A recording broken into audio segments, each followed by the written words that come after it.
दोस्तों, अगर आप बिहार शिक्षक से हैं या फिर शिक्षक भर्ती की तैयारी कर रहे हैं तो ये वीडियो आपके लिए होने वाला है। तो आपसे निवेदन है, चैनल पर नया है, चैनल को फटाफट सब्सक्राइब कर दीजिएगा, वीडियो को लाइक कर दीजिएगा।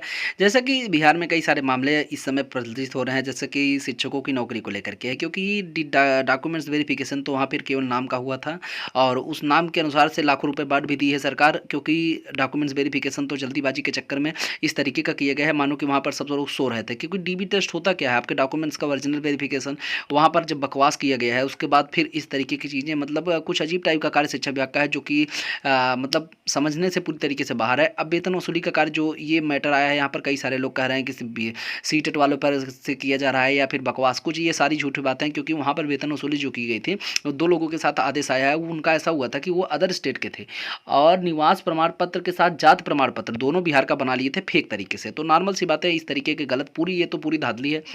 क्योंकि आप गलत तरीके से निवास प्रमाण पत्र बनाएंगे अदर स्टेट का, और जो है अदर स्टेट के आपके कैंडिडेट हैं, साथ में निवास प्रमाण पत्र बनाए हैं और ऊपर से जाति प्रमाण पत्र 80 का बनवा रही हैं, तो आपका सिलेक्शन कैसे नहीं होगा? क्योंकि कट ऑफ देखेंगे आप तो बहुत ही नीचे गया था। तो वहाँ पर तो उनको आदेश दे दिया गया है कि आप वेतन वसूली करिए। हालांकि अभी उस पर कड़ी कार्रवाई का आदेश केवल शिक्षा डीओ ने दिया है। अब उन्होंने शिक्षा विभाग में अर्जी लगाई है, क्या होगा आने वाले समय पता चल जाएगा। ठीक है, सीटेट में क्या हुआ, मीटिंग में क्या हुआ, इन सभी चीज़ों पर लोग परेशान हैं, जिसके बारे में हम स्पष्ट कर देना चाहते हैं। देखिए, सीटेट का मामला जो भी हाई कोर्ट में पेंडिंग है, वो 27 अगस्त को फिर से डेटेड किया गया हुआ है। क्योंकि देखिए, 27 अगस्त तक कोर्ट में फिलहाल केस नहीं सुने गए थे, 2-3 दिन की छुट्टी थी, जिसकी वजह से इस मामले को लगातार, लेकिन ये मामला दिक्कत क्या ये है कि फिर 127 नंबर पर लगा हुआ है। यानी कि मतलब खुद नहीं समझ में आ रहा है मुझे कि इस तरीके की चीज़ें क्यों हो रही हैं।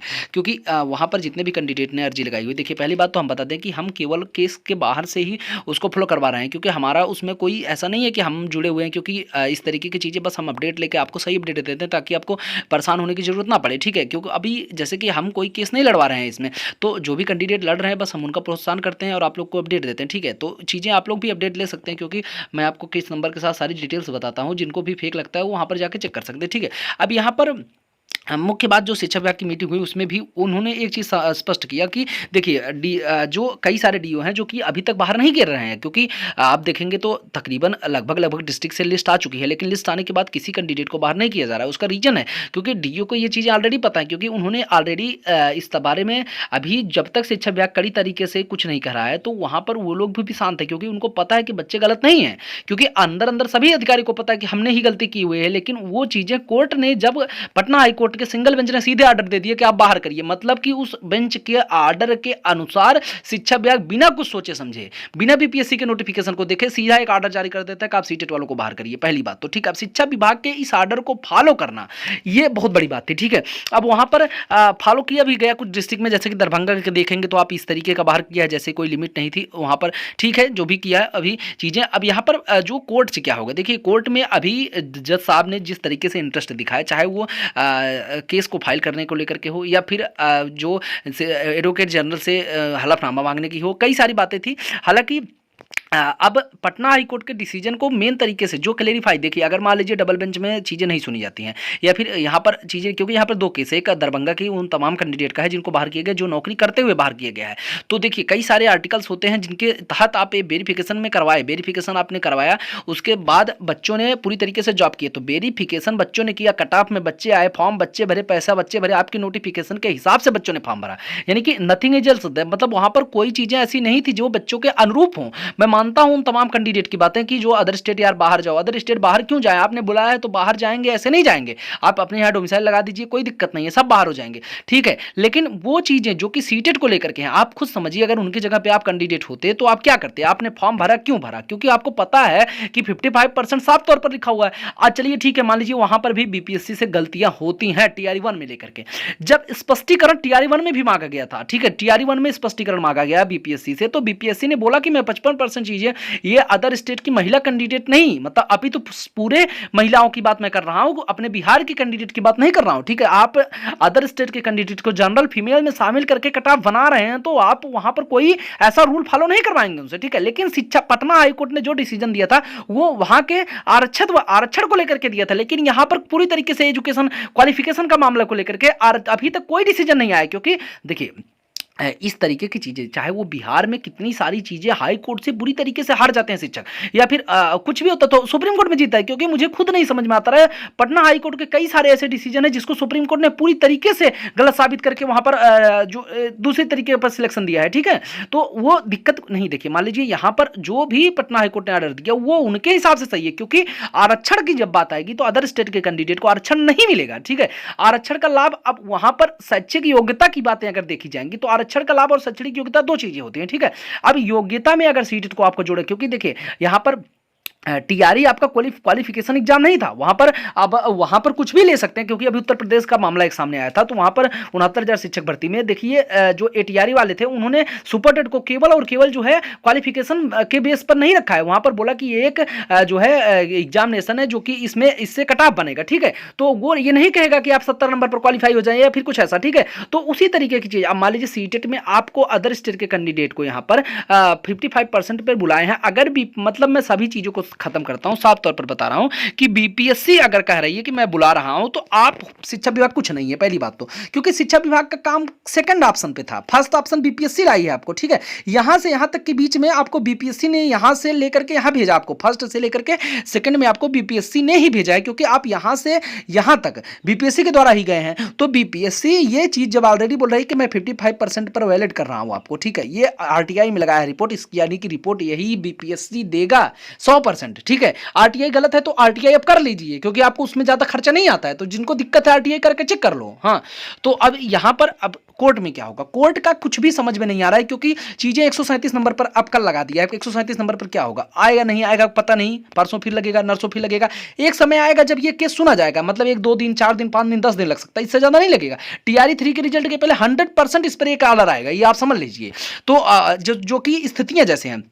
अब मीटिंग में क्या हुआ, मीटिंग में साफ तौर पर जो डीईओ थे उन्होंने एक चीज़ स्पष्ट की है कि देखिए हम शिक्षा विभाग से दबे हुए हैं, क्योंकि शिक्षा विभाग ही डीईओ या फिर बीसी कोई भी है, डीपीआरओ, सभी को जो शिक्षा विभाग के द्वारा आदेश दिया जाता है वही उनको फॉलो करना पड़ा है, क्योंकि भाई उनका भी अपना एक प्रोटोकॉल है। ठीक है, तो वो शिक्षा मीटिंग में साफ तौर पर स्पष्ट था कि उन्होंने बोला कि देखिए आप अपने सीटेट के नंबर को कोर्ट से लेकर के आइए तो ही अब हम कुछ कर सकते हैं, क्योंकि आप शिक्षा विभाग के उस ऑर्डर को क्रैश करना किसी भी के बस की बात नहीं है। और शिक्षा विभाग इस मैटर पर पूरी तरीके से सो रहा है। आप शिक्षा विभाग में जाएंगे, किसी अधिकारी से पूछेंगे तो वो बोलेगा कि पटना हाई कोर्ट ने ऑर्डर दिया हुआ है तो मैं कर क्या सकता हूं, क्योंकि मैंने तो आपको रखा हुआ था।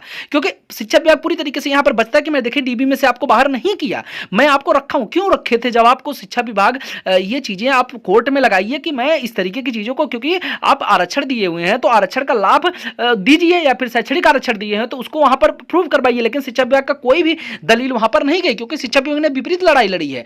अब वहां पर बीपीएससी से जब भी जवाब मांगा जाएगा, यानी कि अगर यहां पर पटना हाईकोर्ट सिंगल बेंच ने तो यहां पर बीपीएससी से कोई क्वेश्चन ही नहीं पूछे, क्योंकि वो उस मामले को ज्वलंत तरीके से लिया ही नहीं गया था, वहां पर सुनवाई अच्छे से नहीं की गई। ठीक है, अभी यहां पर तमाम मामले हैं जो कि अदर स्टेट के कैंडिडेट, अब यहां पर मान लीजिए पटना हाईकोर्ट से कोई गलत डिसीजन आ जाता है अदर स्टेट के कैंडिडेट को, तो उनके लिए साफ तौर पर सुप्रीम कोर्ट ऑप्शन है, और सुप्रीम कोर्ट से ये संभावना 100% है कि वहां पर इनके आर्डर को बदला जाएगा। क्योंकि देखिए इस तरीके कोई भी भर्ती, कोई भी चीजें केवल और केवल नोटिफिकेशन के आधार पर ही वर्णित होंगी। ठीक है, और नोटिफिकेशन और बीपीएससी का जो एग्जामिनेशन बॉडी है, अगर वो कह रही है कि मैं जो अदर स्टेट के कैंडिडेट का बात यहां पर नहीं किया था, तो यहां पर साफ तौर पर है कि वो वहां पर जब सुप्रीम कोर्ट में जाएगा तो सुप्रीम कोर्ट में बीपीएससी को भी ये चीजें कहना पड़ेंगी। अब साफ बात मैं आपको बता दे रहा हूं कि कोई भी अधिकारी ये सुनने को तैयार नहीं है कि हमारे साथ ऐसा हुआ है, हमारे साथ वैसा हुआ है, क्योंकि वो लोग वही पटना हाईकोर्ट के डिसीजन को फॉलो करवा रहे हैं। साफ तौर पर मैं आपको बता रहा हूं, तो इसको रोकने के लिए आपको दूसरा डिसीजन ही लाना पड़ेगा और कोई ऑप्शन नहीं है। साफ साफ समझ लीजिए, कोई भी मीटिंग कुछ भी अब नहीं होगा। जो भी चीजें स्पष्ट कर दी गई है कि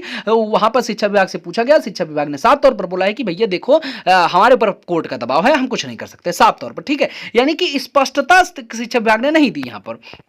अब पटना हाईकोर्ट का जो डिसीजन पेंडिंग में है, अब इस डिसीजन पर क्या आदेश आता है, इसके देखिए यहां पर माननीय जज साहब रिएक्शन में तो थे, क्योंकि उन्होंने साफ तौर पर चीजें दिखा। ये मामला ज्वलंत रूप से है, ऐसा नहीं है, हजारों के कैंडिडेट हो चुके हैं जो बाहर कर दिए हैं, नौकरी बाहर करके, तो नौकरी लेकर के नौकरी देना बहुत ही मतलब इस तरीके का इंपॉसिबल सी चीजें यहां पर सरकार द्वारा की गई हैं। अब जो भी होगा आने वाले समय में मान लीजिए क्लियर किया जाएगा। हालांकि सुप्रीम, यह समझ लीजिए अगर यहां पर बच्चे हारते हैं तो सुप्रीम कोर्ट जरूर जाएंगे, 100% मैं आपको बता रहा हूं। जो कि देखिए अभी यहां पर हारने की संभावना 80% नहीं है। ठीक है, है, यहाँ पर क्योंकि 80% संभावना है कि ये लोग जीत सकते हैं, क्योंकि कई सारे एडवोकेट से हमने बात भी की है जिस पर उन्होंने स्पष्ट तौर पर बताया कि इस केस में जो भी माना जाएगा नोटिफिकेशन को ही मतलब आधार बना के डिसीजन दिया जाएगा। ठीक है, अभी पटना हाईकोर्ट किस तरीके का डिसीजन देगी ये देखने वाली बातें होंगी। हालांकि उम्मीद यही है कि ये लोग जरूर जीत जाएंगे, लेकिन अगर ये मामला सुप्रीम कोर्ट गया तो आप समझ लीजिए कि इस भर्ती में बहुत सारा असर पड़ेगा। जैसा कि यहाँ पर तमाम, अब मान लीजिए आप जैसे 2-3 महीने के अंदर सुप्रीम कोर्ट में चला गया या फिर यहाँ से जीत गए आप लोग, तो क्या होगा, आपकी सारे लोगों की नौकरी वापस मिलेगी,